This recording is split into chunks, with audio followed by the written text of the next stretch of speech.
সালামু আলাইকুম সুপ্রিয় শিক্ষার্থী, তোমরা সবাই কেমন আছো? সকলের জুম্মা মোবারক।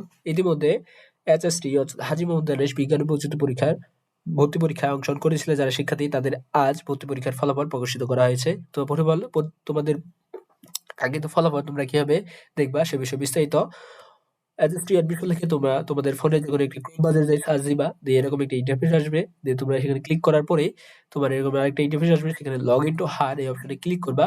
ক্লিক করার পরে তোমরা অ্যাপ্লিকেশন আইডি এই অপশনে ক্লিক করবা। দেন তোমাদের আইডি দেওয়ার পরে তোমাদের এরকম একটি অপশন আসবে এবং তোমরা একটু স্ক্রল ডাউন করে তোমরা নিচে তোমাদের দেখো এক্সামিনেশন রেজাল্ট এই অপশন দেখতে পারবা। পরবর্তীতে আমরা তোমাদের জন্য আশা করি তোমরা এই রেজাল্টটি তোমাদের কাঙ্ক্ষিত ফলাফলের মধ্যে একটি ফলাফল হতে যাচ্ছে। এবং পরবর্তীতে আমরা ভিডিওতে থাকতেছে তোমাদের খনিজে কত কাটমার্ক থাকলে বা কত মার্ক থাকলে তোমার মেইন পজিশন থাকলে তোমার চান্স হবে বিস্তারিত। তো সকলকে জুম্মা মুবারক। আসসালামু আলাইকুম।